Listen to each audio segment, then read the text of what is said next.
Hi friends, అందరు ఎలా ఉన్నారు? బాగున్నారా? ఇప్పుడు మనం చూస్తున్నది ఛత్రపతి శివాజీ మందిర్. ఈ లొకేషన్ వచ్చి శ్రీశైలంలో ఉంది. శ్రీశైలం వచ్చిన వాళ్ళు ఈ ప్లేస్ని తప్పకుండా విజిట్ చేయండి. ఈ గేట్ ఎంట్రన్స్లో టికెట్ తీసుకోవాలి. అక్కడ ఉంది టికెట్ కౌంటర్. Ticket 10 rupees. చిన్నపిల్లల్ని ఇక్కడ తీసుకొస్తే వాళ్ళకు కూడా ఛత్రపతి శివాజీ గురించి బాగా తెలుస్తుంది, ఎందుకంటే బుక్స్లలో వస్తుంది కాబట్టి.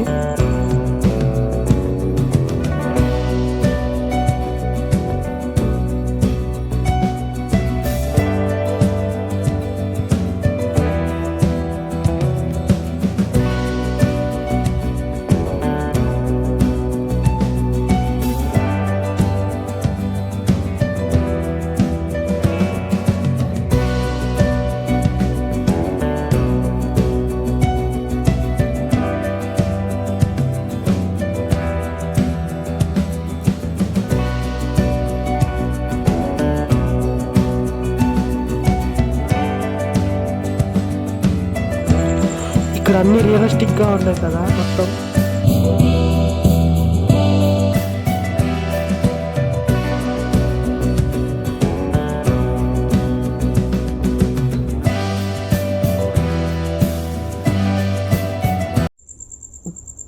ఛత్రపతి శివాజీ మహారాజ్ 1630లో శివనేరి కోటలో జన్మించారంట. ప్రస్తుతం అది పూణేలో ఉంది. ఈ పిక్చర్ చూడండి, తల్లి జిజియాబాయ్ శివాజీని ఎత్తుకొని ఉన్నారు.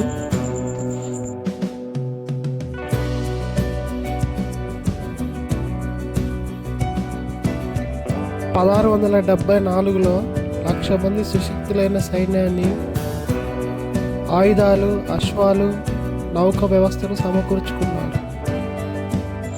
ఛత్రపతి శివాజీ గారు గొప్ప మరాఠా యోధుడు మరియు మరాఠా సామ్రాజ్య స్థాపకుడు. అతను మొఘల్ సామ్రాజ్యాన్ని ఎదిరించి హిందూ మతానికి మద్దతు ఇచ్చి స్వాతంత్ర మరాఠా రాజ్యాన్ని స్థాపించారు.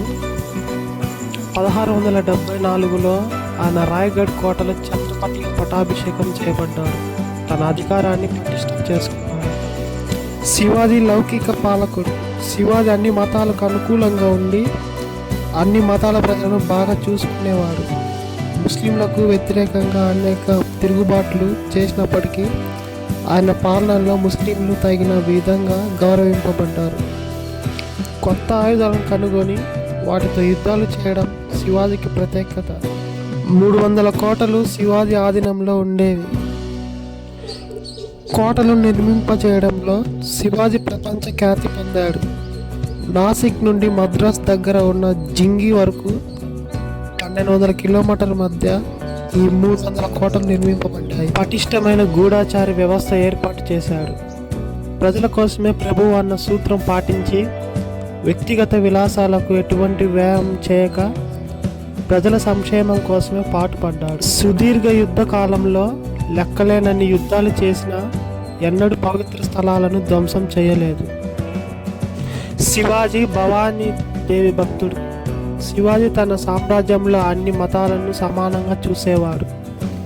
కేవలం గుళ్ళు మాత్రమే కాకుండా ఎన్నో మసీదులు కట్టించాడు. 1666లో చక్రవర్తి ఔరంగజేబు స్నేహపూర్వకంగా సమావేశం ముసుగులో శివాజీ మహారాజును ఆగ్రాలోని మొఘల్ కోర్టుకు ఆహ్వానించడం జరిగింది. శివాజీ మహారాజ్ జీవితంతో ముడిపడి ఉన్న, ఇప్పుడు దేశం ముందు ఉంచడానికి సిద్ధంగా ఉన్న అటువంటి పవిత్ర స్థలం Srisailam.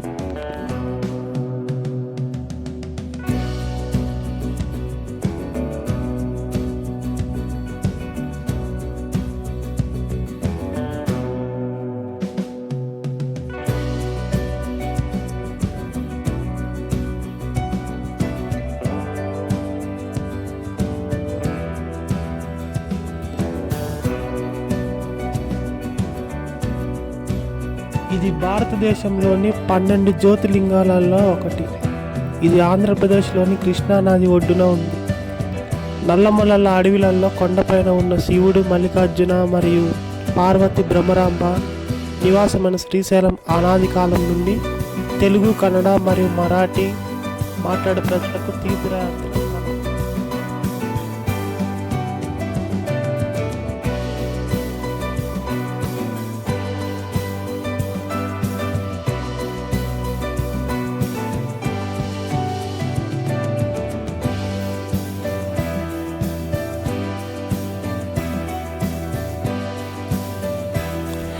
The legacy of Chhatrapati Shivaji kingdom to empire. 1600 సంవత్సరాల నుంచి 1818లో శివాజీ దక్షిణాది నివాసాన్ని మరియు దక్కన్లో అతని యాత్ర మార్గాన్ని మరియు గోల్కొండ నవాబులతో అతని సంభాషణ గుర్తించారు.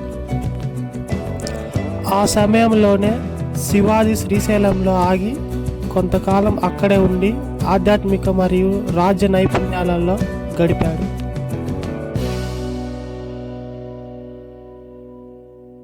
శ్రీశైల జ్యోతిర్లింగానికి యాత్రికులు తప్పక సందర్శించవలసిన ప్రదేశం ఇది.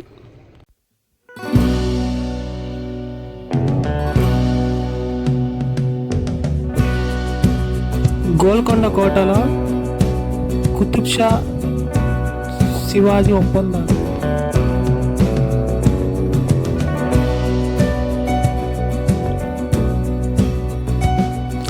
ఇక్కడ చూడండి, ఏనుగు తొండని కత్తితో నరకడం.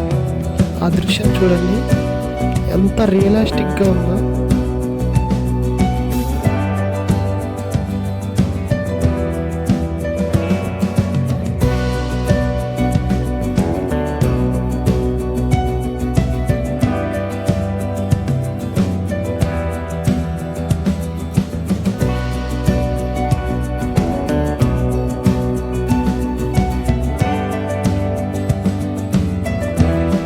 ఇరవయో శివాజీని కలవమని కుతుబ్ షాను ప్రోత్సహించిన అతని మంత్రి మాదన్న భక్త రామదాసు మేనమామ ఇంటిలో భోజనం విందు చేస్తున్న శివాజీ రాజు.